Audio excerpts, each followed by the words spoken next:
Tonight, welcome to Boring History for Sleep, where ancient stories become your companions in dreams. You slip into the Stone Age where dawn glimmers pale over frosted plains. The air tastes sharp and cold, and your breath drifts in clouds that vanish quickly in the lightning sky. Before we go any further, you probably wouldn't last a day here. Food is scarce. Neighbors are not friendly, and everything around you seems designed to test patience and bones alike. So before you get comfortable, take a moment to like the video and subscribe, but only if you truly enjoy what I'm doing here. And if you're awake enough, post your location and the local time in the comments. I always enjoy seeing the quiet little constellation of watchers scattered across the globe. Now turn off the lights. Maybe switch on a fan for some soft background hum. And let's enjoy tonight's journey together. The sky above the plain blushes faintly as the sun pushes over the horizon. Mammoth tracks press deep in the wet soil ahead, wide as a doorway and still glistening with dew. You stand among your clan bare feet, chilled shoulders wrapped in hides that smell faintly of smoke. Across the way, a second clan emerges from the tree line, their figures small and wary firelight, smoldering behind them. You feel the tug of competition before anyone speaks. Both groups want the same herd, the same path, the same chance at survival. A raven croaks overhead, sounding far too smug for a bird that eats leftovers. Your clan's leader raises a hand signaling silence. No one laughs, not even the children who normally cannot resist mocking the sound. Everyone knows what hangs in the balance. The mammoth herd somewhere just beyond the hill will not wait politely for humans to argue. You shift your weight and glance at the ground. Stone flakes crunch softly beneath your heel.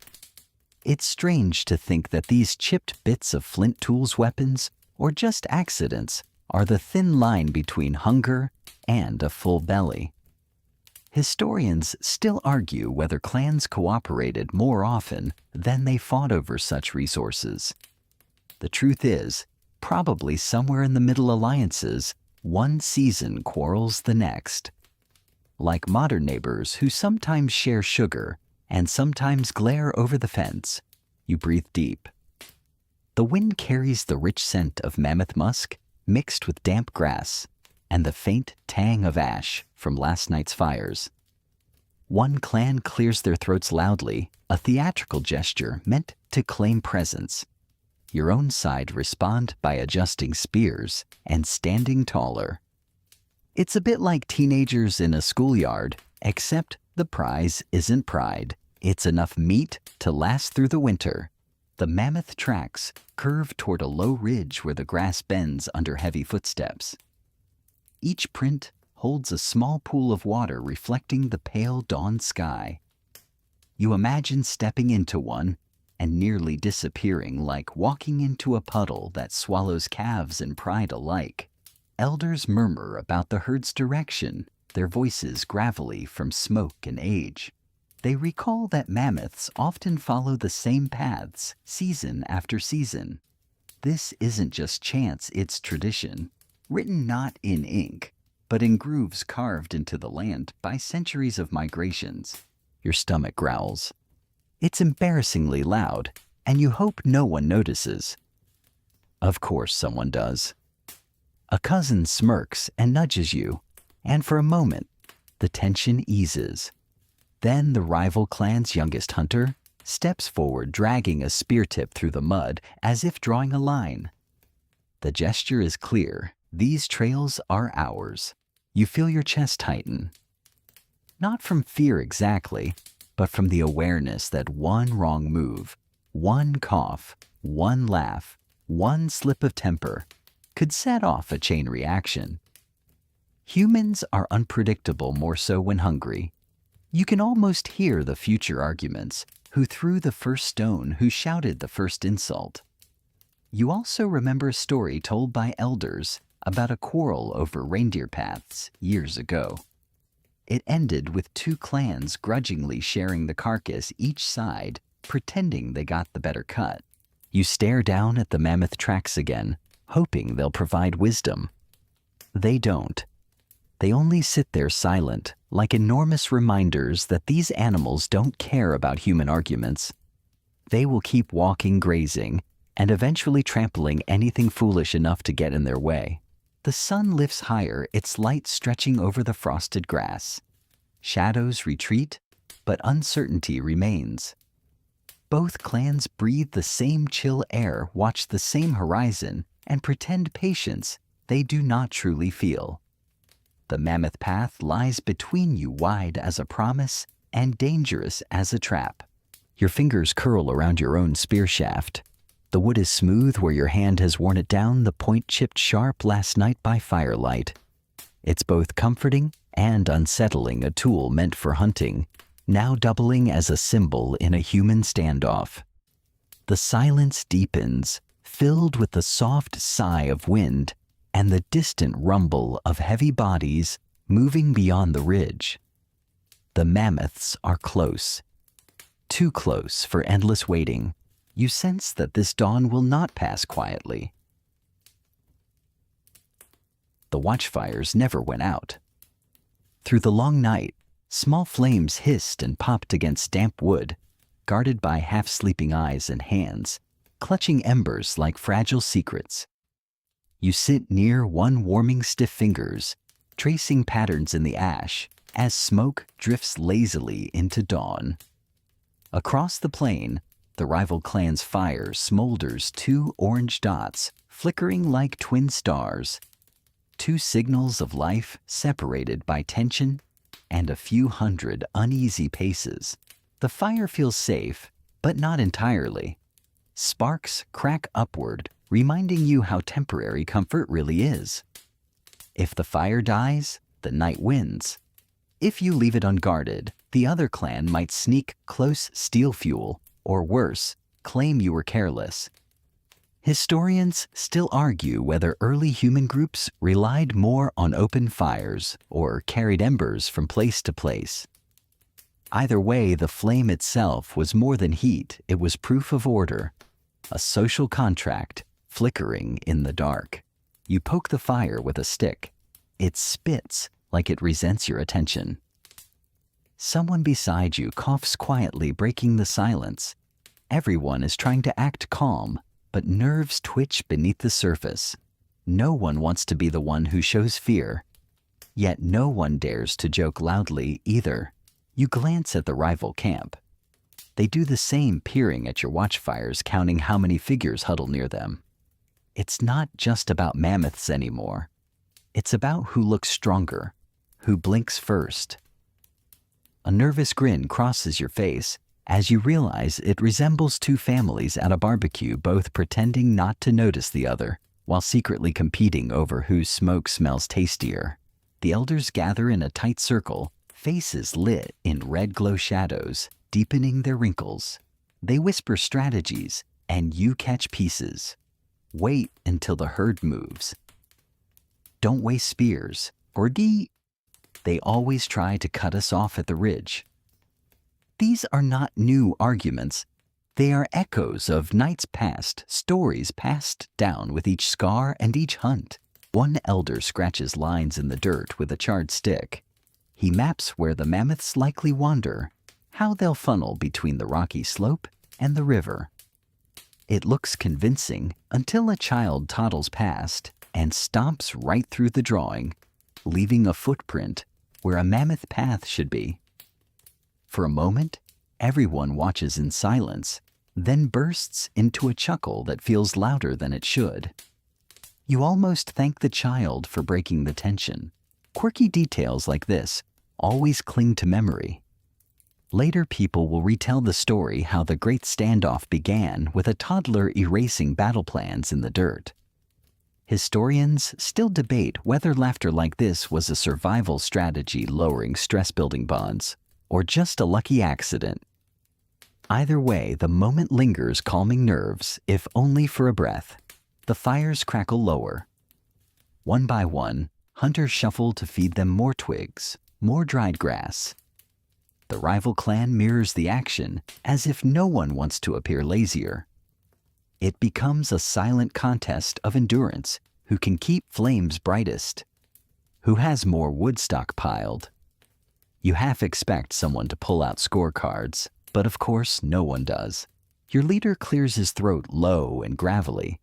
He doesn't need words. The sound alone says it's time to stand. You stretch stiff legs, brush ash from your knees, and grip your spear.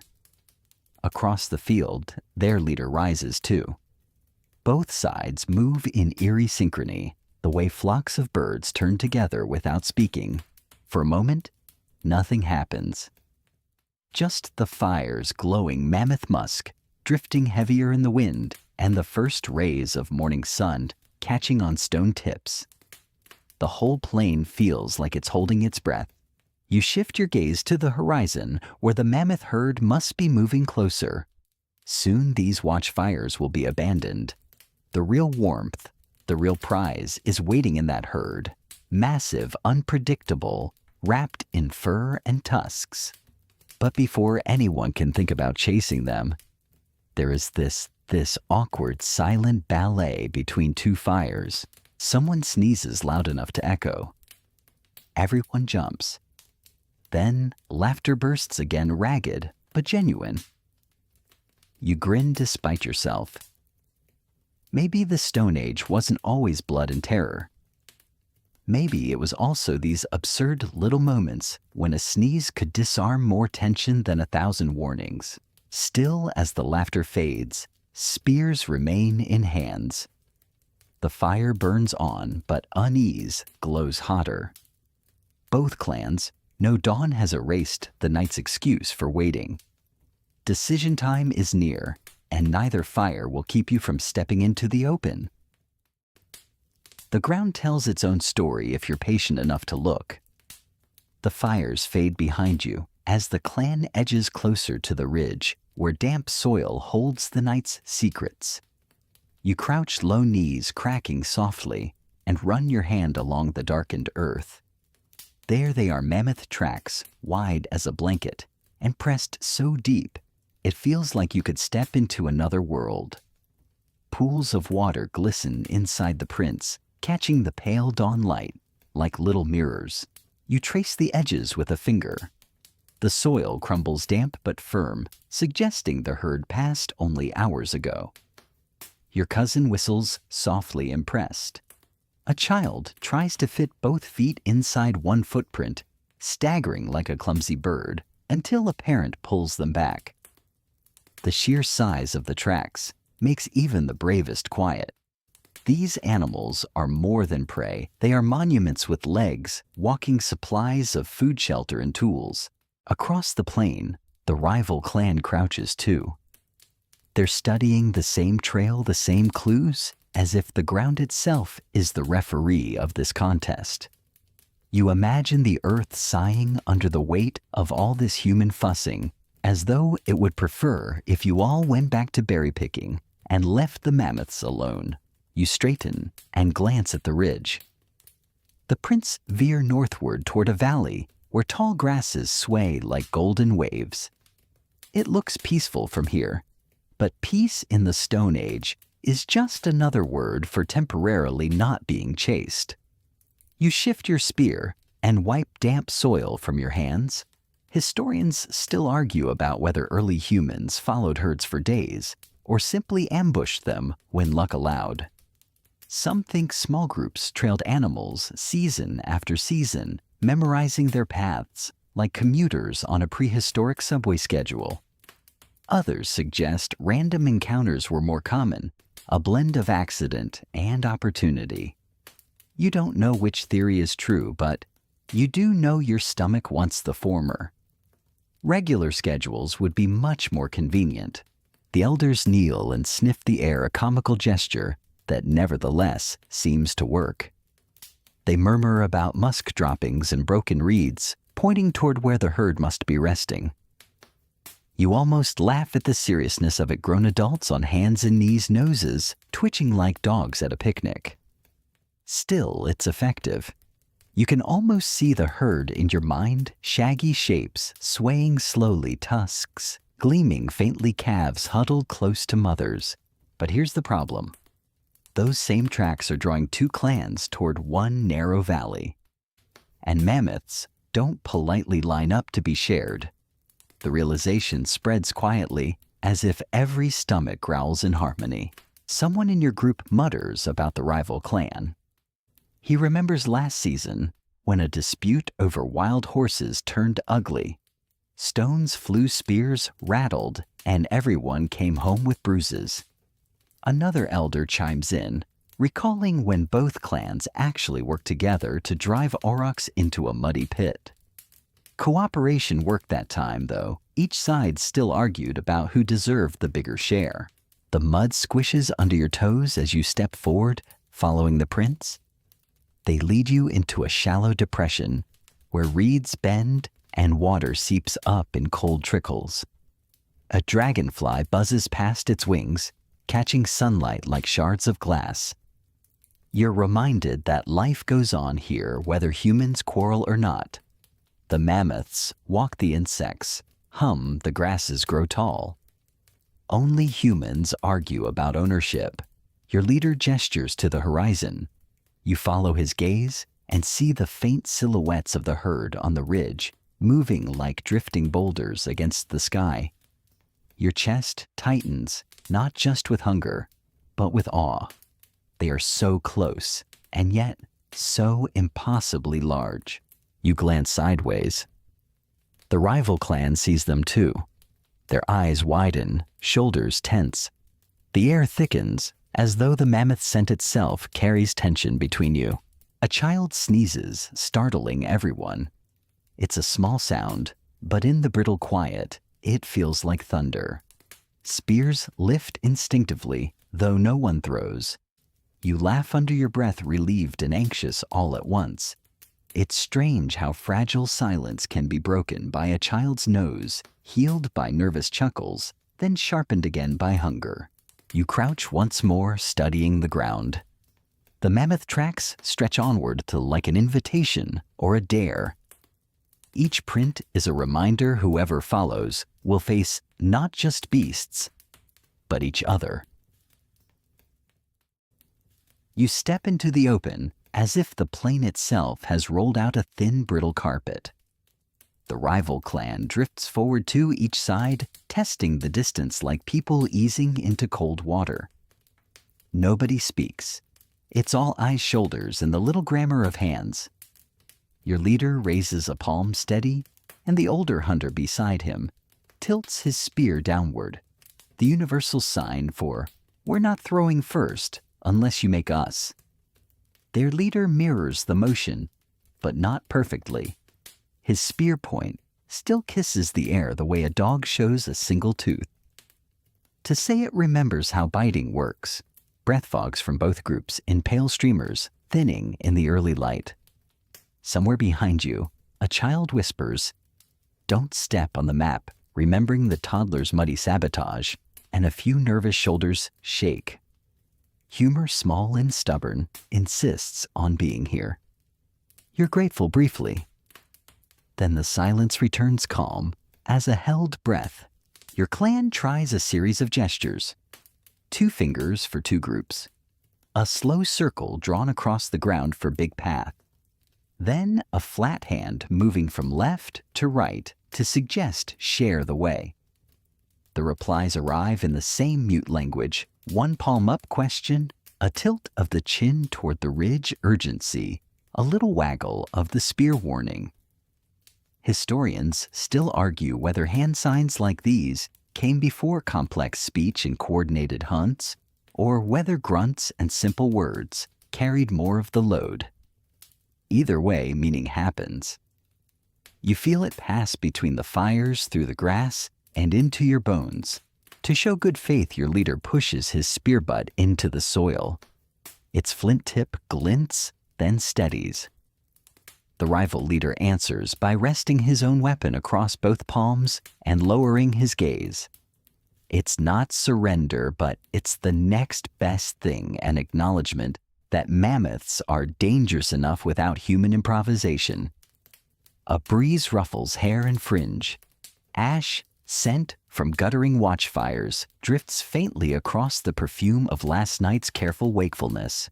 A lanky youth in your group can't help himself. He steps forward, snatches a beetle from the grass, and holds it up like an offering. Trade, his eyebrows say. Their youngest barks a laugh, then produces a shriveled berry from a pouch and attempts the same solemnity. The exchange doesn't happen. The beetle escapes with excellent timing, but some of the hardness melts from faces. You count this as joke one, the beetle trade agreement ratified by no one, celebrated by everyone. Still, jokes ride atop currents you can't ignore.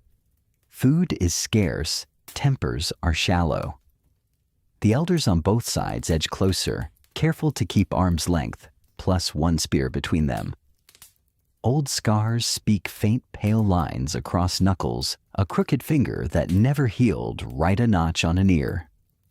You remember hearing that, long before nights like this, people figured out how to nurse wounds with puffball mushrooms, whose dusty spores help staunch bleeding.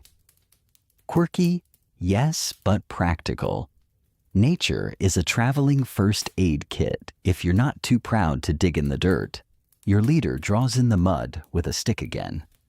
A curve for the ridge, 3 heavy dots for the herd, and X, where the paths pinch. He taps the slender space and then makes 2 sets of footprints, one to each side, like shepherding lines along a riverbank. Their leader nods, but scuffs a narrow line across your footprints to signal risk. 2 hunters from their side point to the river and rub their throats water first, then herd. The idea spreads like warmth. Thirst is a tyrant, and everyone listens when it speaks.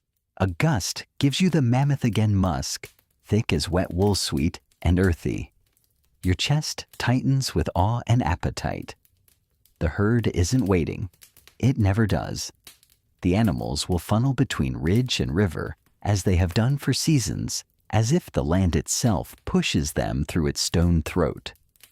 A mainstream fact drifts across your thoughts. People of this age shaped flint into points and bound them to wooden shafts with sinew and resin. Later, some used spear throwers to send those points farther and faster. Skill matters, but numbers also matter. So does timing. You can feel all 3 variables pacing just out of sight, tapping tusks, checking watches made of clouds. The rival clan's oldest woman steps forward, lifting a loop of woven grass. She stretches it, then folds it small, then stretches it again. A simple story told with cordage big becomes small. Small becomes big. Paths part and meet. She sets the loop over the drawing's choke point and moves it slightly downstream, widening the space for both groups to pass. It's such a neat metaphor that you want to applaud, but you settle for a slow nod. Your grandmother would have liked this one proof that clever hands sometimes win where sharp stone only complicates. Share the drift, you murmur. Not because they'll hear, but because saying it frames the thought. Share the drift, keep to sides. Don't spook calves toward the river, leave room for tusks, like moon-curved blades. Historians still argue whether neighboring bands mainly traded mates' goods or information, or whether greetings tended to crack into raids more often than not, as your leader and theirs move the little loop and redraw lines. You suspect the answer is yes to all of it. People are weather-brief sun after rain, thunder after calm. On cue, the weather contributes. A low roll of far thunder brushes the ridge, the kind that says, I could join the story if you make me. Your side glances up, and so do they. No one wants wet bowstrings or slippery footing when a 10-ton animal decides it has notes. Both groups shift stance without orders, forming longer, looser ranks, less a battle line than a hedge. Small decisions made quietly can change everything. You feel the plane relax a fingertip's worth.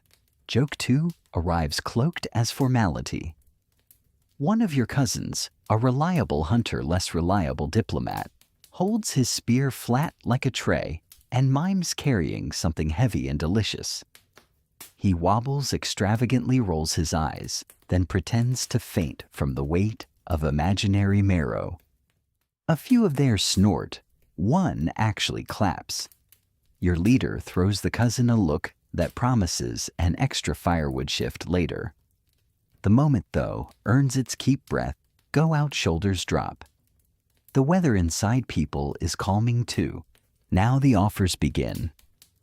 Your group indicates a side channel near the river, good for filling skins, bad for loudness. Their side answers with 2 fingers and a planted spear. 2 at a time, weapons down. Someone on your flank mutters about trust being a luxury you pay for in interest. Someone else replies that dying of thirst charges more. In the middle, leaders step closer. You notice the opposing leader's necklace, small shells drilled cleanly and threaded with skill. It's a quiet reminder that even in hunger hands, remember how to make beauty. Another odd detail clings to the morning like dew. They pause over the map. A stick circles the pinch point again and again like a hawk deciding where to drop. Then your leader does something that makes your stomach dip. He kneels and presses his palm into the wet dirt beside the line, holding it there long enough to leave a clear print. He withdraws, shows his empty hands, and waits. They consider. Their leader mirrors the act, a palm, a print, a breath held and let go. 2 hands in the ground, a tiny treaty written in mud. It won't survive the next rain, which is probably the point. Nothing here survives long by itself. Everything must be remade, remembered, repaired. Joke 3 tiptoes in at last. A small boy from their side knows, still raw from the earlier sneeze, steps forward with exaggerated solemnity, looks left and right, and places his palm in the mud next to the adults. The print is half the size, twice the confidence. Laughter ripples outward, gentle as reeds in a current. Even the oldest faces crease. You feel something in your chest unknot, not completely, but enough to breathe easier. A fact returns to ground you. Groups in this age carried fire from camp to camp, and likely guarded embers with fierce discipline. A lost flame could mean a night of shivering through predators' chorus. You peek back at the watchfires, now only thin plumes, and a blush of coals. If this little treaty holds some of their people, and some of yours, contend flames and skins together at the water, while the rest move to shadow the herd. If it breaks well, you have flint and sinew, and so do they, and thunder is still practicing its lines behind the ridge. You and a hunter from the other side approach the river first, slow as monks. You set your spear on the ground. He sets his across it, a clumsy X that looks like 2 sticks learning to trust. Water glugs into skin bags cold enough to sting teeth when you sip. Fish flash and vanish beneath your ankles, quick silver arcs that refuse to care about human politics. You both watch them for a beat, then glance up and share the smallest smile, as if to admit that the river has already chosen its side, and it isn't either of yours. On the bank, elders finish the choreography. No stalking calves near the bend. No running the herd into the river, leave room along the ridge where wind races the grass. It is you admit more rules than you expected to negotiate with people who were seconds from rattling spears. Historians still argue whether such ad hoc truces were routine or rare. Looking at the mud treaty and the careful feet and the boy's tiny handprint drying beside your own, you think routine sounds nicer. Possible even. When you lift your water skin and tie it to your belt, The mammoths shift again beyond the ridge. The sound arrives like distant drums, heavy, steady, indifferent. The rivalry has not vanished. It has only agreed to move with you like a shadow. Fight, flee, or share, those choices haven't changed. But for this thin slice of morning share has won enough ground to walk on. You collect your spearbrush mud from your palm and step back toward the path. The elders begin before anyone asks. They always do. You sit on your heels by the thin line of trampled grass palms, still faintly muddy from the little treaty, while the oldest voices pull the morning taut with stories. Their words are low and rough smoke cured by years of watchfires and arguments that went longer than the logs. You know the tone? Well, not bragging. Not quite warning more, like maps drawn with sentences. Remember the year of two rivers. One elder says, chin tipping toward the water, as if it can still hear. The west bend shrank to puddles, and the east channel swarmed with fish. We thought the gods had made a mistake and meant to give both to us. You can hear people around you smile without seeing their faces. He shrugs. Turns out the mistake was us. On cue, a gentle ripple of laughter joke won the timeless human tradition of applying for divine exemptions when thirsty. Another elder scar, running like a pale thread from cheek to jaw, points her walking stick toward the ridge. And the cave with the arguing echo. She sighs. Everyone groans softly as though the cave itself has cleared its throat. She sketches a shape in air narrow mouth, deep belly roof, blackened by generations of soot. At first, we thought the echo loved our singing. Then we learned it repeats complaints twice as loud. You remember the story? Two clans tried to share the shelter in a storm, and every whispered annoyance came back bigger. The solution, she says, was to carve sleeping lines in the dirt like lanes for geese. It worked until someone snored offside. Joke 2 presents itself soft and drowsy. Apparently, even in prehistory, the most dangerous weapon is a deviated septum. They keep going, stories like beads, each threaded through the same string water walls, pathways pride. Someone mentions the old truce of 3 footprints sealed on a sandbar with 3 open palms pressed into the wet. You glance at your own drying handprint from this morning and feel the echo stand beside you, polite and heavy. The details differ, then a sandbar, now mud, then 3 prints, now many, but the shape is the same. People have always tried to write agreements into landscapes that don't carry ink, hoping the river will remember what humans tend to forget. A mainstream fact sneaks in because facts like to wear story costumes. One elder rumbles about how when these lands were colder, people turned tusk and bone into shelters, bending ribs to make archways and packing gaps with turf and hide. Archaeologists have found rings of mammoth bones set into the ground. He says, yes, you've heard this from travelers. Proof that necessity sculpts architecture even when wood is stingy. He runs a thumb across the knot on his stick. You think we're stubborn now? Try sleeping in wind without walls. The image settles heavy as a fur, and you pull your own hide closer around your shoulders. Quirky detail because the elders can't resist. And remember the beetle rules. A grandmother says, eyes bright.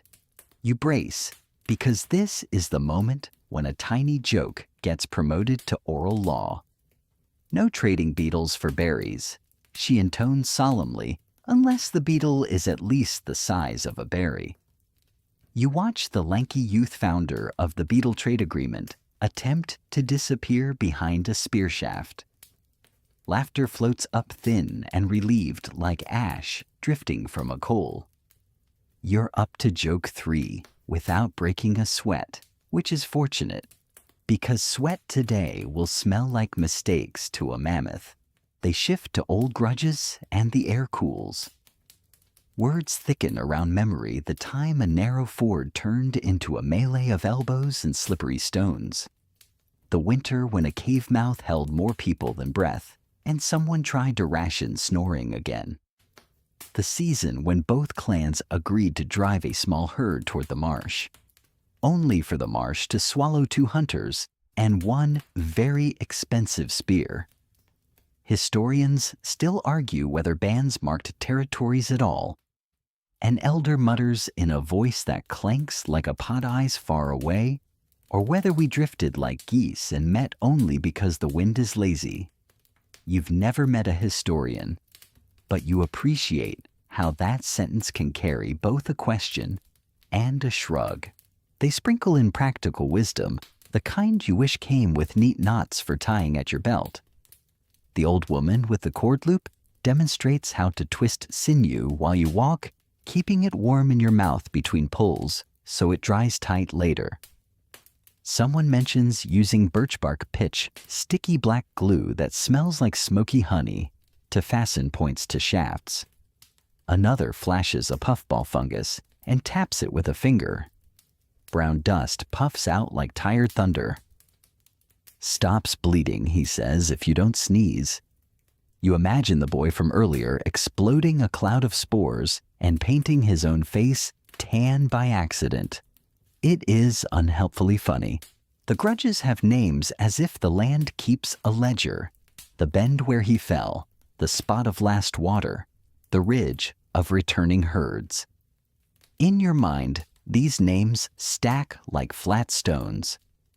You've heard them since you were small, whispered around coals and stitched onto the hems of fear. They shape how feet move where hands rise when voices drop. That is the point you realize the elders aren't just telling stories. They are laying down traffic rules for a future you haven't walked yet. A memory you didn't know you owned rises as another elder speaks a time maybe you were very young, when both clans lined the riverbank at sunrise and took turns filling skins 2 at a time, weapons grounded. Someone had carved little notches on a driftwood branch to keep count, passing it to the next pair like a baton. The branch floated away later, which the elders declared a sign that the river approved. The rival clan called it the stick that got tired of us. Agreement by comedy. You admire the efficiency. They warn about caves again. Echoes make cowards brave, and brave people loud, the scarred woman says. Don't argue under stone.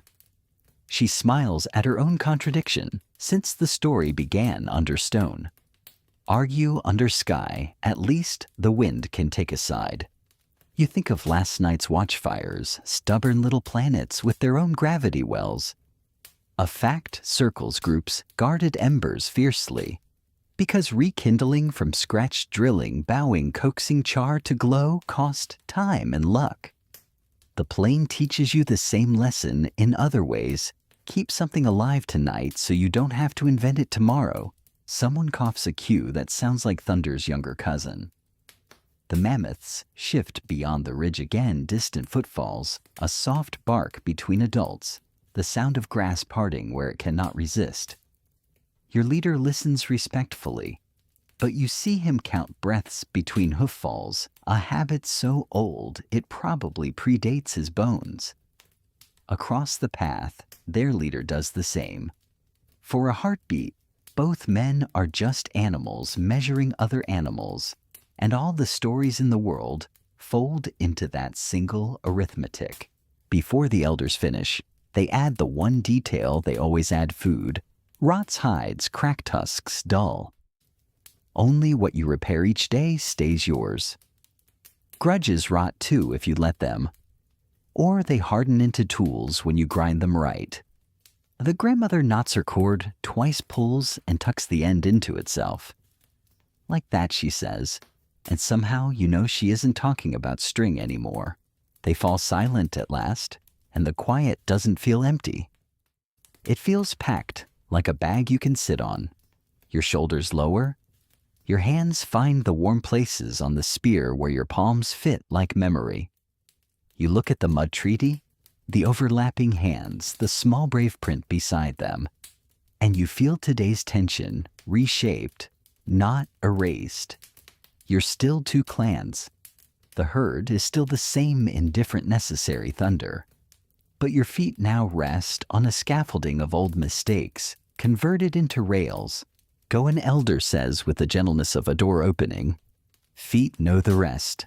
You rise with the others, stepping around the toddler's ghost map as if it could be ruined again. The watchfires are nothing but red hearts, beating in ash. The river flashes like a blade that has decided not to cut you today. Ahead, the ridge draws its line between dark and light, and the mammoths paint the horizon with their huge, unbothered brush. You breathe in once long enough to taste grass smoke and a rumor of rain. Then you move. You follow the scouts, though. Follow is generous.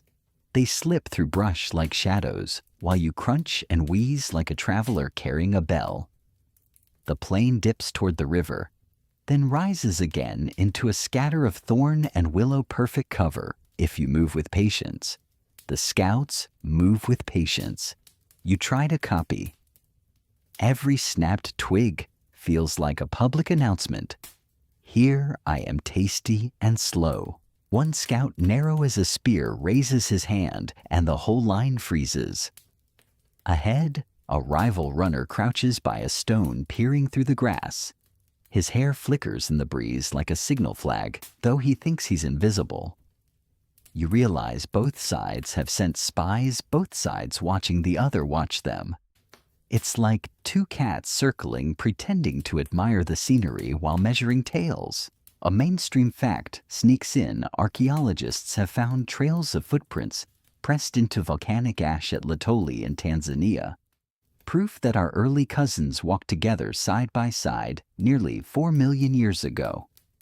That moment of walking wasn't hunting or fleeing, just existing together. You contrast that with this moment, two sets of scouts crouched and bristling existing together, but in the sort of way flint exists next to dry grass. Your scout whispers a signal hand fluttering low, then curling into a fist. It means count them. You raise fingers 3 near the boulder, 1 further back, pretending to tie his sandal of bark and hide. The rival scouts spot you too. A grin cracks across one face, the kind that says, "Yes, I see you, but I'm not starting this movie unless you buy the tickets." Quirky detail arrives in the form of distraction.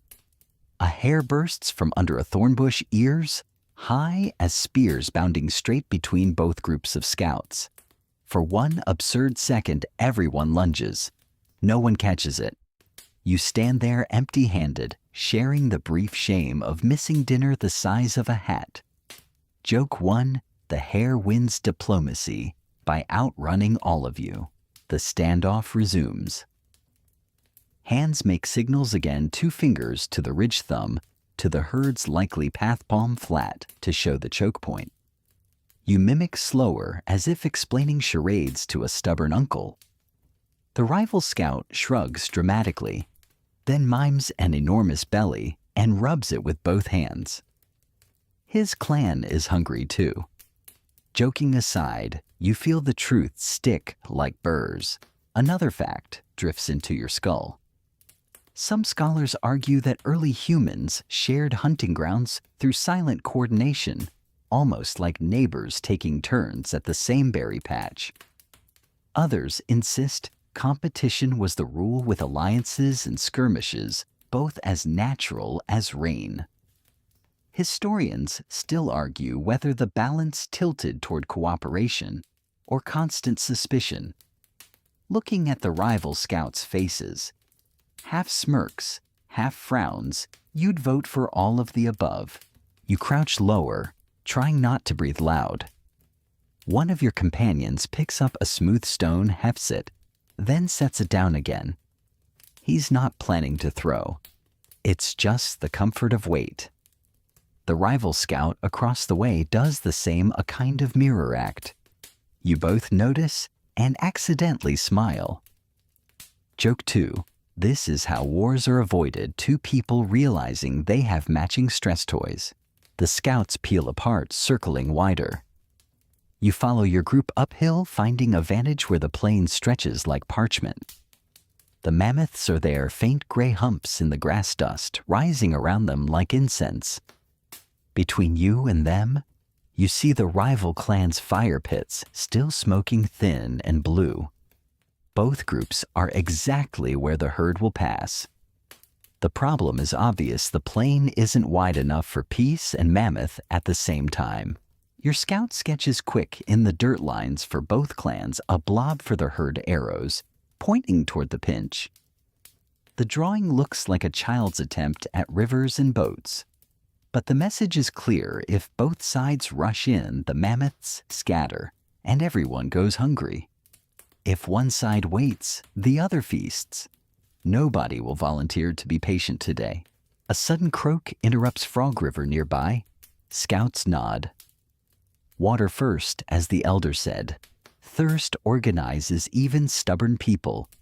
You skirt the brush approach, a muddy pool, and drop to your knees. The water tastes like moss and secrets, but it wets your tongue. Beside you, a rival scout does the same, each pretending not to notice the other's reflection in the ripples. Joke 3 slides in here. You imagine the frogs below, gossiping two-legged predators above, pretending they invented the pond. When the skins are filled, silence returns.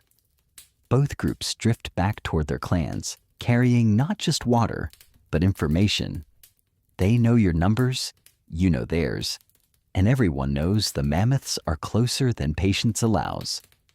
The scouts melt into camp eyes. Bright mouths, quiet gestures, sharper than knives. Your heart keeps the rhythm of the herd heavy and unyielding. The ridge looms, the plain breathes, and you understand the stage is set.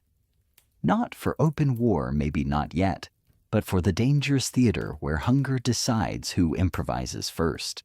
The river glints under the slant of morning sun, wide in some places, pinched in others, shallow here and deep there. You've drunk from it since childhood, but today it looks different. Today it feels like a prize instead of a gift. Both clans edge toward the same bend, where the current slows skins, half-empty lips already dry again. It's remarkable how fast thirst can make people forget civility. You kneel and scoop water with both hands. It's cool metallic, a little muddy. Across from you, a rival woman does the same. For a moment, you mirror each other like twins, both pretending not to watch. Behind you, grumbles ripple questions about who gets which spot, whose children splash first, whose elders fill skins before the line grows. A mainstream fact hums in your memory. Archaeologists have found remnants of wells dug thousands of years ago, lined with stone and wood, showing that even in prehistory, people engineered ways to control and ration water. The idea of water as shared infrastructure has been with humanity for far longer than aqueducts or plumbing. You glance at the river and wonder what it would take to turn this wild flow into a shared well. Tension stiffens as two men approach the same flat rock at the water's edge. Each wants the higher footing, the better leverage for filling skins. They glare. One sets his spear butt first into the mud. The other mirrors him exactly. It's a silent contest. Who will move first? Who will blink? A child nearby snorts with laughter at their mirrored scowls. Joke 1 unplanned comedy provided by human stubbornness. The elders shuffle closer. One gestures at the bank. Pour here, drink there, he says, trying to make rules where none exist. The rival clan nods politely, then ignores him because thirst always outranks rules. Within minutes, water rights have become bargaining chips. Someone offers a strip of dried meat for a turn at the shaded pool.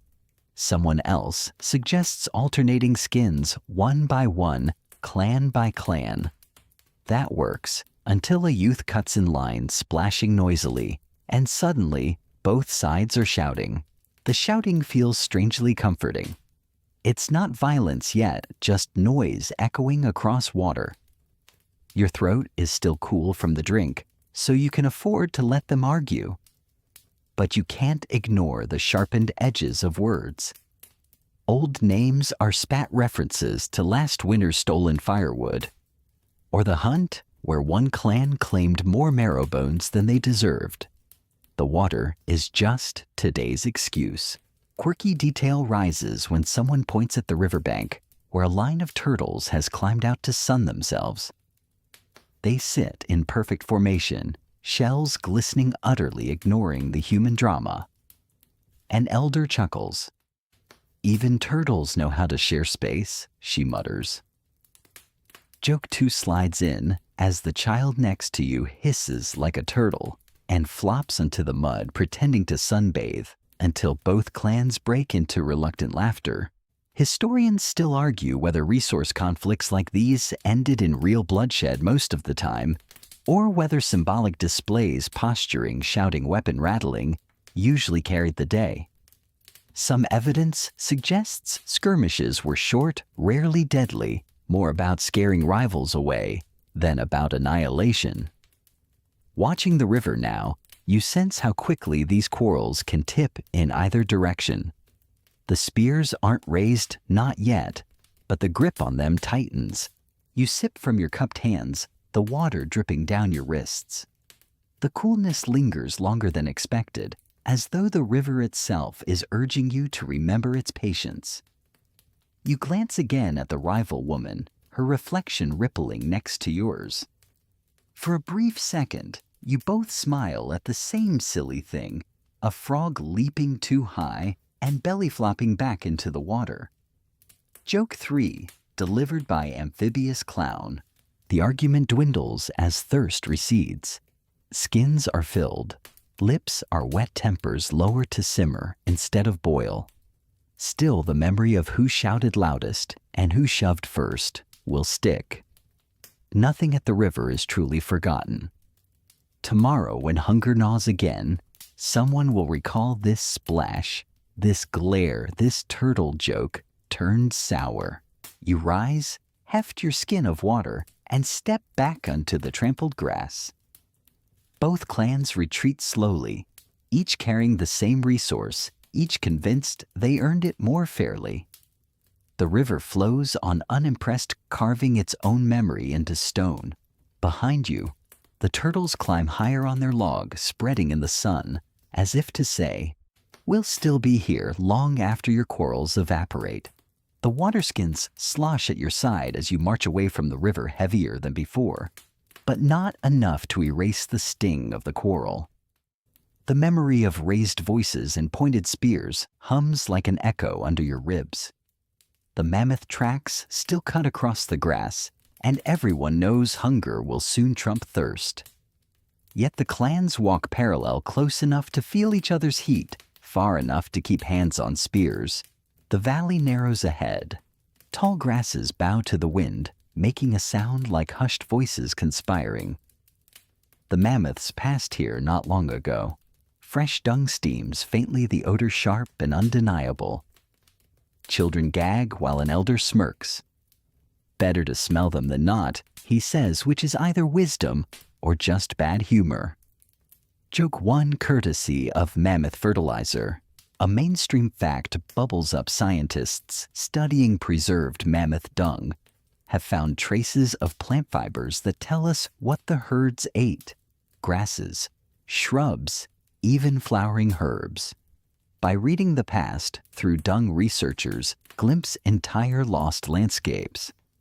You wonder what your own camp's waste would tell future diggers. Hopefully, not how badly Greg snores. The rival clan halts across the ridge. Both groups stand in full view now. Spears upright, children tucked behind parents.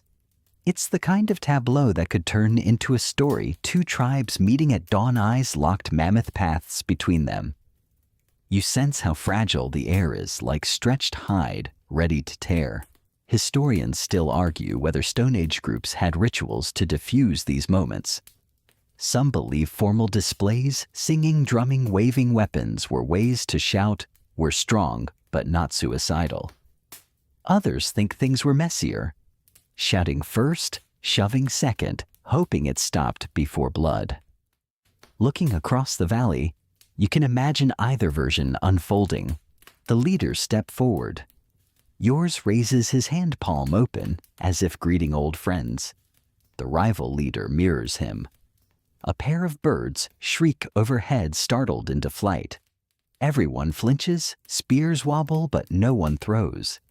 Relief ripples through the crowd, like water over stones. Quirky detail breaks tension. A young boy from the rival side suddenly hoists a reed flute and toots a thin, squeaky note. Both clans pause, then laugh, even your stern leader's mouth twitching. Joke 2 lands perfectly peace, secured by off-key music. Still, the negotiation has no words, just stares, gestures, and a shifting of bodies. Your leader points to the trail, then mimes splitting it. One group follows to the left, one to the right. The rival leader squints, shakes his head, and gestures a great circle with his arms, like wrapping the whole herd into one claim. The message is clear. They want it all. Silence hardens. Children fidget, mothers murmur.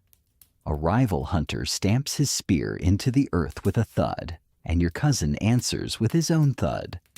It's percussion by intimidation. You brace, waiting for someone's temper to leap across the gap. Then the mammoths save you. Their trumpeting bellows roll across the plain, deep and resonant, as the herd crests a ridge further ahead. Both clans turn at once. For a heartbeat, the quarrel is forgotten. Every eye follows the shaggy silhouettes moving against the sky, tusks catching sunlight like white flames. Hunger speaks louder than pride. Joke 3 forms in your head, all this shouting over who owns the path, and the mammoths never sign the paperwork. You almost say it aloud, then decide the timing isn't right. The standoff thins as both clans drift toward the sound, trailing the same tracks into the same narrowing valley. The compromise is no compromise at all, just temporary truce, stitched together by awe and necessity.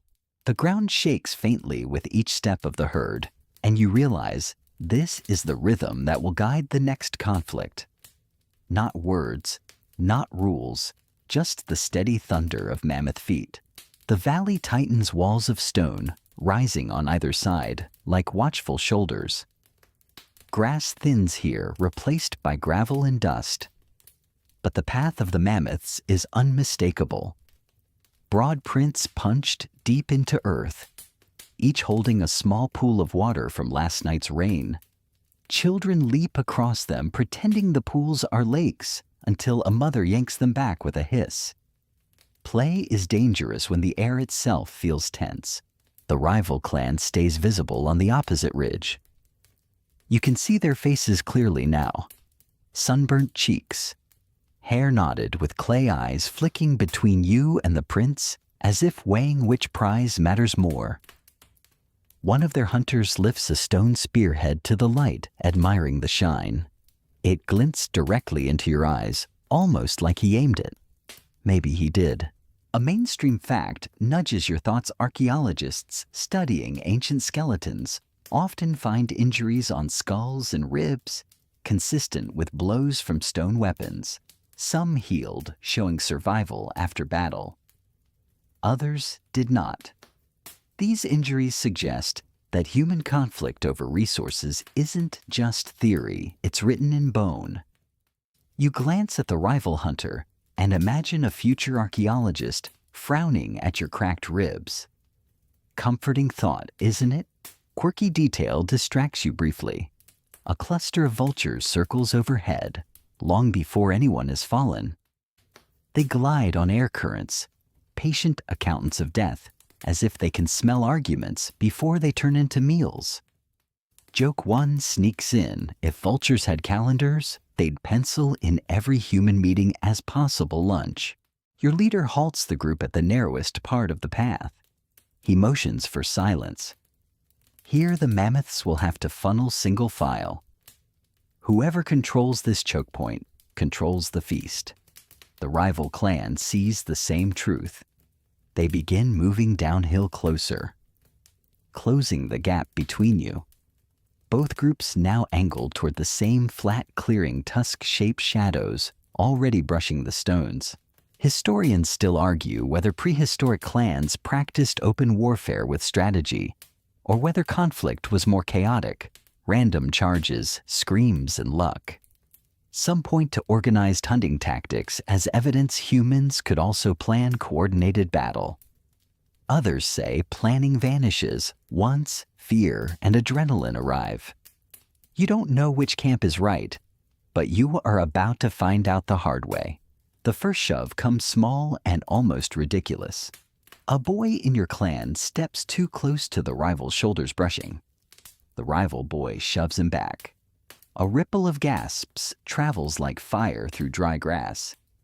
Adults surge forward. Spears in fists.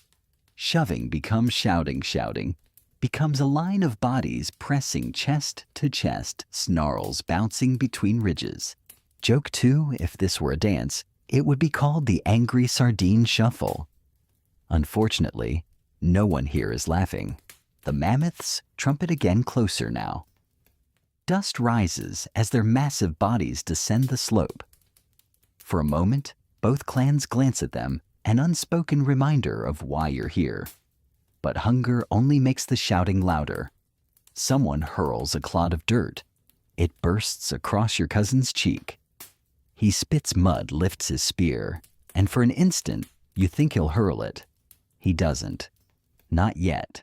Instead, leaders shove through the crowd, arms raised. They bark sharp orders, faces carved with urgency. They know a fight here means no mammoth for anyone, only wasted energy, wounded bodies, and vultures getting their penciled-in lunch. Gradually, the surge pauses. Spears lower. The clans still glare, but the clearing holds. Quirky detail returns. A marmot pops its head out of a burrow between the two clans, blinks at the chaos, and squeaks indignantly before vanishing underground. Joke 3. The marmot clearly filed a noise complaint. Silence spreads like ripples after a stone toss. The mammoth's heavy steps grow louder, their shadows stretching long across the valley floor. Both clans breathe shallow eyes, flicking from rival to prey. The standoff isn't over, but for now the mammoths have claimed everyone's attention. The prints ahead deep in the air, thick with musk, and you realize you're no longer just watching rivals. You're part of an ancient equation where hunger, pride, and fear balance precariously on the edge of stone. The air quivers with sound before the herd appears. A low rumble like thunder rolling inside the earth shakes loose grit from the valley walls. Then they come. Mammoths, towering in shaggy tusks, curling like pale crescents, plod into view. Their ears flap lazily against the dust, each step heavy enough to make your knees tremble. You smell them before you fully see them, wet earth musk, and the faint sweetness of crushed herbs clinging to their hides. Both clans fall still, united briefly in awe. Even the loudest rivals know better than to scream when a herd can trample you flat without noticing. Children clutch mothers' arms. Warriors flex their fingers around spear shafts. You too grip your weapon, though your brain whispers one jab won't matter against a beast the size of a hut. A mainstream fact flickers in your thoughts, evidence from sites like Dolní Věstonice in the Czech Republic. Shows entire mammoth bones arranged in circles, probably the remains of shelters built from hunts. Some scholars argue these weren't just accidental piles, but deliberate architecture proof of how central mammoths were to survival. You look at the herd and imagine roofs of tusks and walls of ribs, whole homes made of giants. Quirky detail distracts you. A calf sneezes, a wet, explosive sound that makes both clans jump. Dust sprays across its mother's legs. The calf wiggles, embarrassed if mammoths can be embarrassed. Joke 1, apparently prehistoric comic relief, comes with trunks and pollen allergies. The rival clan edges closer to the choke point. Their leader gestures sharply. They want the herd pushed their way into ground they can control. Your leader answers with his own gesture, palms wide, signaling no one owns the herd until it falls. Spears rise slightly. Shadows long in the mammoth dust. The standoff sharpens. Historians still argue whether hunts like these were cooperative across clans or strictly competitive.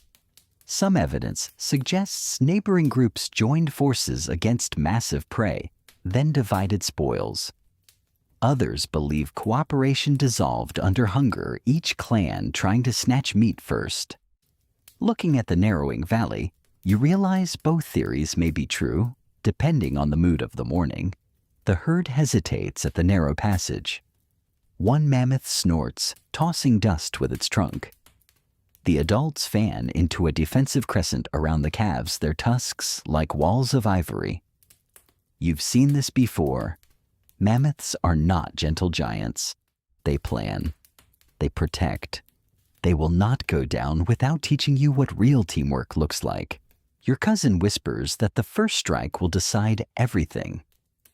If your clan throws first, you risk sparking both mammoth fury and human violence.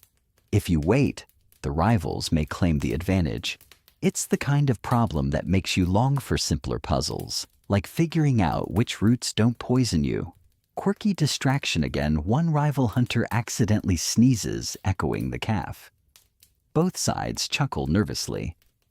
Joke 2, apparently sneezing, is the universal truce call of prehistory. But laughter fades fast. Hunger grinds louder than humor. Spears lift higher. Someone on the rival side lets out a war cry, short and sharp. You tense, but their leader raises a hand to halt him. For now, the mammoths, oblivious, press forward. Dust hangs thick, turning sunlight into gold haze. Every breath tastes like earth. You raise your spear slightly higher, heart hammering, with a thought both terrifying and absurd that tonight you might dine on a creature older than stories, or you might become one. Then your leader steps forward, lifting his spear, not at the mammoths, but angled across the rival clan's line of sight, blocking them. It's not just a signal, it's a dare. You hear the unspoken question hanging in the dusty air. Who will blink first? Joke 3 whispered in your own head. If the vultures had calendars, they've already marked today as a feast. You hope you're not on the menu. The moment stretches thin as sinew. Mammoths rumble, humans quiver, and the valley holds its breath. You sense the balance, tipping toward cooperation, or chaos, or both at once. Dust swirls around your ankles as the herd begins to file through the choke point, each mammoth step like a drumbeat. The rivals shift closer shoulders, brushing eyes fixed on the same prize. You can feel their breath, almost hot, sharp, impatient. Your own clan presses in too, a wall of bodies, spears angled like reeds in wind. The smell of sweat and mammoth musk blends into something sharp enough to sting your throat. Your leader gestures, palms down, patience. Across the gap, the rival leader mirrors him, though his hunters grip their weapons tighter. It's clear both sides want the same thing, but know a fight now could end in crushed bones under mammoth feet. A mainstream fact nudges at you in some sites, dated to the Upper Paleolithic. Researchers have found evidence of cooperative drives, where multiple groups work together to push herds off cliffs or into pits. Such hunts may have required temporary alliances, fraught, fragile, but possible. You wonder if this narrow valley is about to become one of those stories remembered in bones rather than words. A quirky detail pulls your eyes down. Ants march between your feet, carrying crumbs of dried grass, oblivious to the human standoff above. Joke 1 comes to mind. At least somebody here has a solid plan for dinner. The first spear tip lifts, not thrown, just raised high as a signal. Both clans freeze. A rival youth stumbles forward, slips on loose gravel, and nearly collides with one of your hunters. The crowd surges. Spears rattle. A child cries.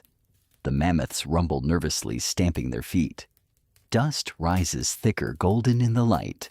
For one dangerous heartbeat, it feels like everything will collapse. Historians still argue whether violence over resources was common, or whether intimidation usually kept groups apart.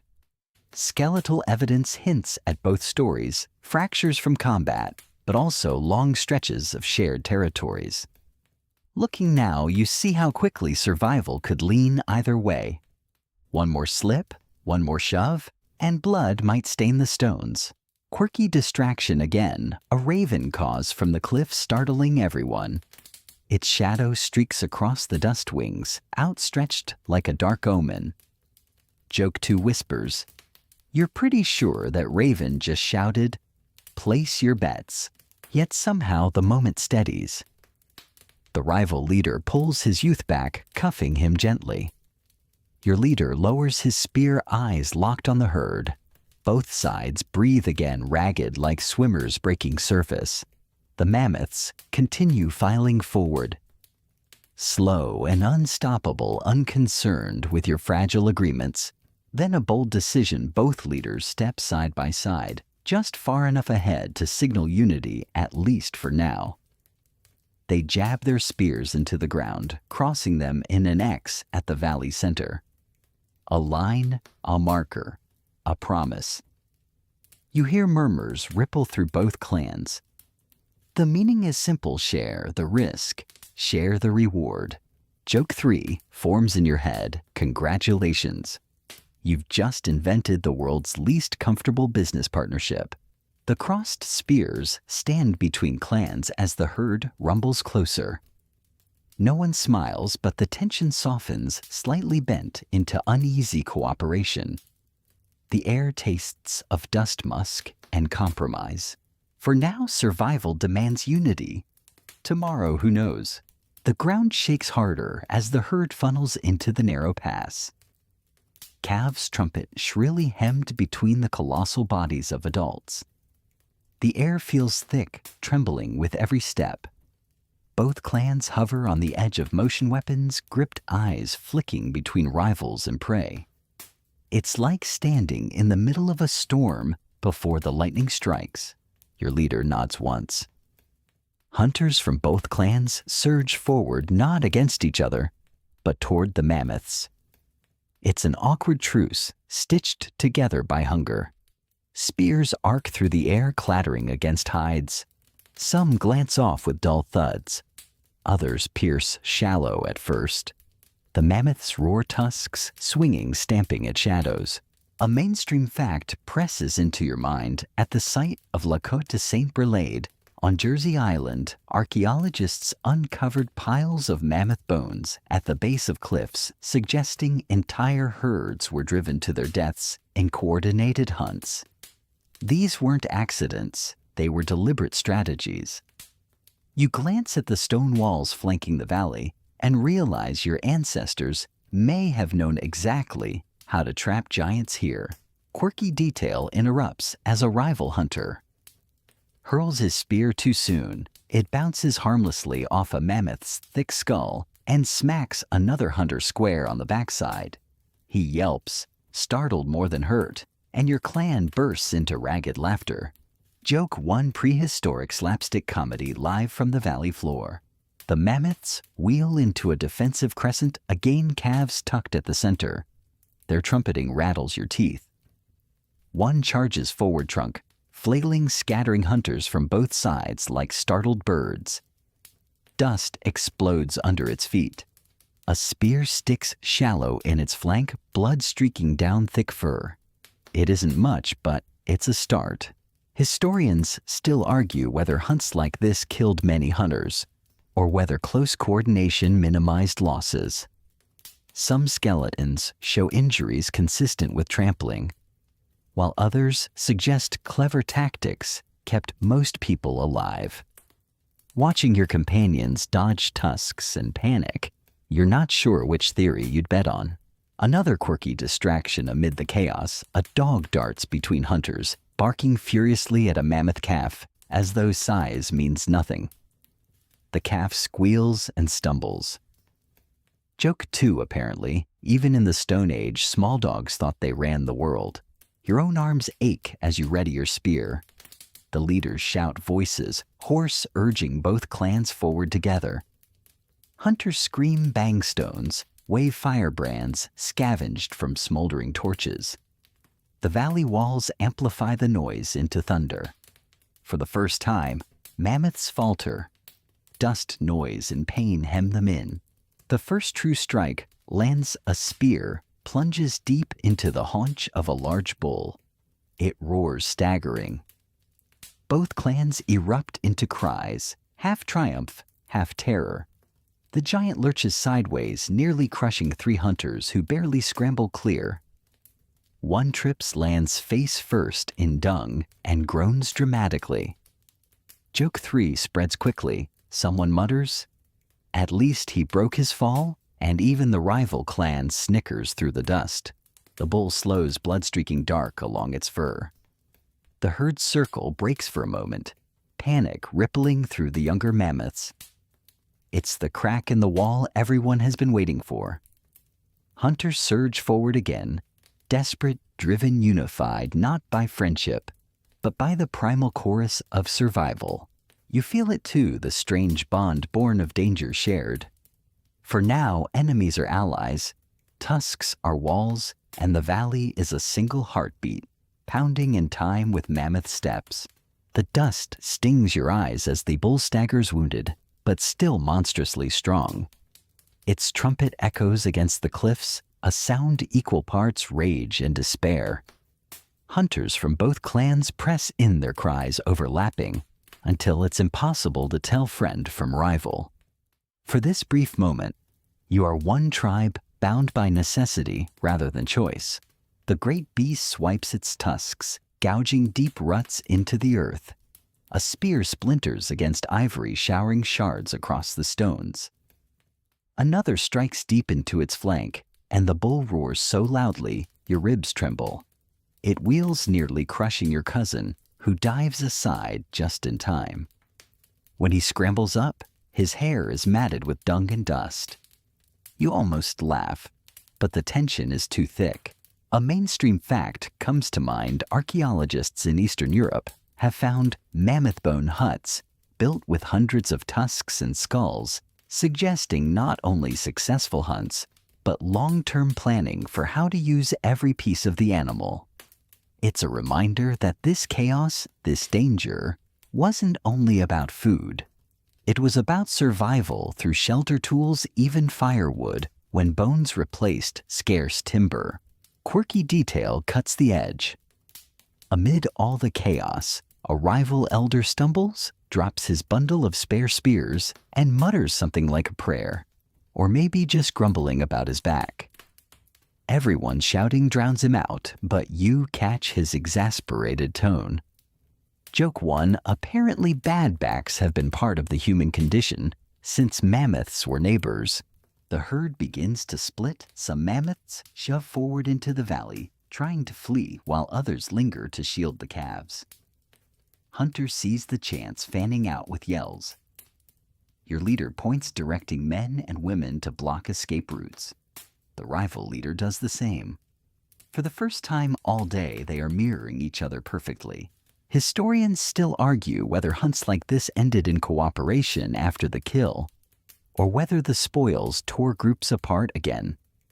Some evidence suggests peaceful sharing. Others hint at violent clashes over carcasses. Watching your clans scramble closer, you realize you might be writing the next chapter of that debate with your own hands. The wounded bull collapses to its knees, a groan rumbling through its chest like a landslide. Hunters swarm, stabbing, shouting, pounding rocks.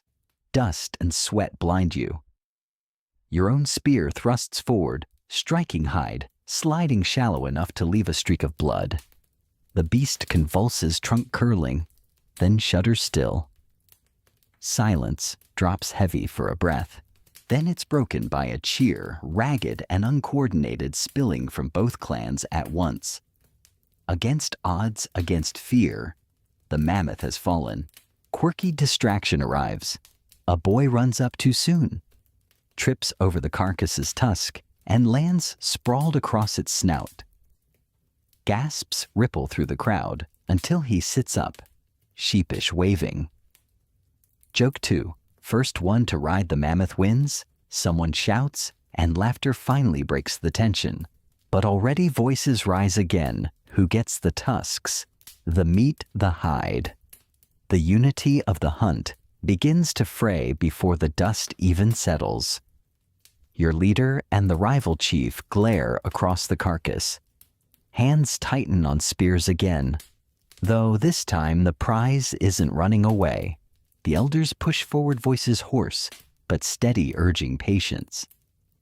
They know too well what happens if triumph curdles into conflict. The carcass lies massive between you, enough to feed dozens, enough to spark war if greed wins. Quirky final detail above the vultures wheel tighter circles, as though amused. Joke 3, if they could talk, they'd say, "Don't mind us, we'll take the leftovers." The mammoth is dead, but the real struggle what to do with it has only just begun. The carcass steams in the chill morning air, its massive bulk sprawled across the valley floor. Blood seeps into dust, darkening the stones.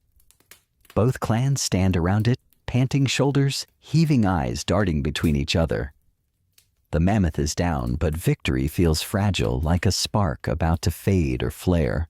Your leader steps forward first. He points to the hide, then to the tusks, then spreads his palms wide. A simple message share. Across the carcass, the rival chief hesitates, his jaw working. Finally, he nods once, though the movement looks more like swallowing pride than agreement. A mainstream fact comes to mind at sites in Siberia and Eastern Europe. Scientists have found mammoth bones showing cut marks from many different tools, suggesting multiple groups butchered the same carcass. Some interpret this as proof of cooperation, while others say it reveals conflict, spoils divided after a fight. Looking at the tense stares around you, you realize how easy it would be for either version to be true. Quirky detail catches your eye: one youth from your clan and one from theirs kneel side by side, hacking at a strip of hide blades, sawing in awkward unison. The cut is jagged, more comedy than craft. Joke 1, if this were tailoring, nobody would buy the coat. The butchering begins. Spears and stone knives slice thou clumsily, since the mammoth's size dwarfs your tools. Muscle comes away in thick slabs. Grease coats, fingers, arms, even hair. Children are tasked with dragging scraps to waiting baskets. Some laugh, slipping in the slick mud, their giggles a strange contrast to the adult's grim focus. Historians still argue whether early humans had rituals around big kills, offerings to spirits, dances around carcasses, or silent gratitude. Some sites show ochre sprinkled near bones, others none at all. You look at your companions and wonder if the silence here is ritual or just suspicion. Each group waiting for the other to make the first wrong move. The first quarrel sparks quickly. A rival hunter drags an entire tusk toward his side. Your cousin rushes forward shouting. Voices rise sharp and brittle. Spears lift. It feels like the valley is about to burst again into chaos. Then one of the elders, the same with the aching back steps between them. He throws his hands wide, then deliberately flops onto the tusk itself, like a child claiming a seat. The ridiculousness of it draws reluctant laughter. Joke 2, apparently prehistoric conflict resolution, sometimes looks like sit on it until they stop fighting. The tusk is pulled back to the middle. Leaders growl orders. The work resumes grudgingly. Meat piles grow hides, stretch across stones, sinews are cut for rope. Slowly, the carcass shrinks under many hands. Quirky distraction again. A child toddles too close to a heap of fat slips and ends up coated like a candle in grease. His mother groans, lifts him up, and wipes at the mess, but the boy beams as if crowned in glory. Joke 3: Prehistoric skincare routine. 100% mammoth fat, guaranteed shine. As the sun climbs higher, the piles are divided not evenly, but enough. Each clan receives meat, hide, bone. The tusks are split one for each. Nobody is satisfied, but nobody starves either. It's compromise messy and muttered, but survival rarely looks neat. By afternoon, the valley echoes with quieter sounds, chewing, murmuring the dull chop of tools against bone. The fight that nearly was has cooled into wary coexistence. The mammoth has given more than food, it has forced enemies to sit together, however briefly, under the shadow of tusks. By evening the sun dips low, painting the valley in long amber shadows. The carcass has been stripped, nearly clean bones gleam, pale ribs jut upward like the frame of a fallen hut. Grease still glistens on stones and fingers alike, the air thick with the smell of raw fat and smoke. Both clans sit near their respective fires, but not so far apart as before. The day has been long, and hunger has been sated. Tension lingers, but softer now, dulled by full stomachs and exhaustion. Your leader rises, lifting a strip of roasted meat. He holds it toward the rival chief. A pause stretches, then the rival takes it, tears off a bite, and hands back the rest. It is not a handshake, but it is something. Around the fires, murmurs ripple. Perhaps tonight, the valley will not echo with war cries. A mainstream fact flickers across your thoughts in some upper Paleolithic caves. Archaeologists have found multiple hearths side by side, suggesting more than one group occupied the same site temporarily. Was it uneasy peace trade or just convenience? Historians still argue whether those shared hearths reflect cooperation or coincidence. Tonight, watching two clans sit within sight of each other's flames, you feel the weight of that same ambiguity. Quirky detail drifts in: a child from your clan sneaks across the gap and plops down among the rivals, gnawing on a bone like it belongs to him. Nobody stops him. Instead, one rival elder pats his head, resigned. Joke 1: Prehistoric diplomacy apparently works best when toddlers are in charge. The night grows colder. Hunters pull hides tighter. Someone begins humming low and steady a tune that is neither word nor melody, but more like the rhythm of breath. The sound spreads until both clans hum softly, a chorus woven of fatigue. The mammoth bones stand silent between you, monumental like the columns of some accidental cathedral. Historians still argue whether symbolic behavior singing ritual art emerged before or after cooperation became essential. You wonder if the two are inseparable. Perhaps the act of surviving together is what invents meaning in the first place. Quirky distraction again sparks from the fire drift upward, and one lands neatly on your cousin's hair. He yelps, smacks his head, and curses under his breath. Laughter breaks out across both fires. Joke 2: The award for most flammable hairstyle goes to your family line. The rival chief stands, lifts a tusk fragment, and plants it upright in the earth. Your leader mirrors him with the other half. The tusks gleam in the firelight like pale horns. Not weapons now, but markers, silent, symbolic. A truce monument. Not carved, not permanent, but meaningful enough for tonight. Children curl into hides. Dogs snore at the edges of the circle. The two fires blur together in the night air, smoke streams rising as one. You lie back staring at stars, belly full skin, warm heart oddly lighter than in the morning. Quirky final moment, one youth on the rival side snores so loudly it rattles the silence. Someone mutters, "That'll scare off predators." Joke 3. The first recorded use of snoring as a survival tactic.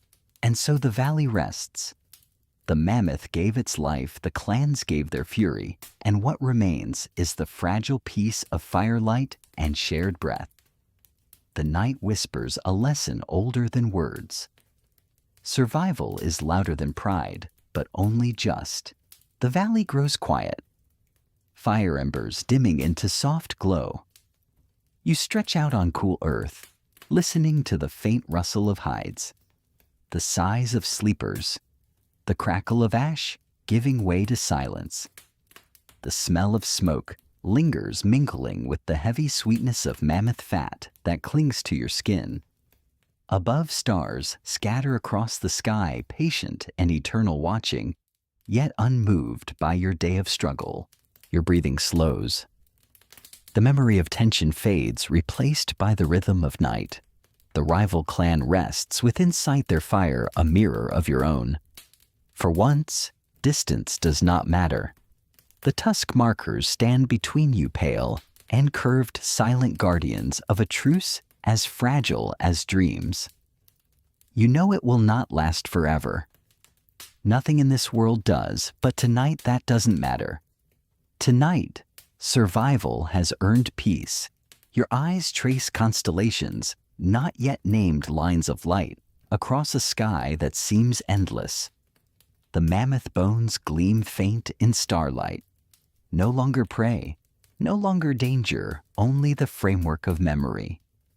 Perhaps one day your descendants will tell stories of this night, shaping it into legend, smoothing away the fear until only the lesson remains that even in quarrel, people found ways to endure together. The ground is firm beneath you, the air cool, the silence deep. The world narrows to the steady thud of your own heartbeat, slowing with every breath. Around you snores rise and fall, unmusical, but comforting proof that others keep this fragile vigil with you. You let the last threads of wakefulness slip. The stars blur, the fires dim, and the night folds over you like a soft hide. Safe enough, warm enough, quiet at last. End of script. Sleep well,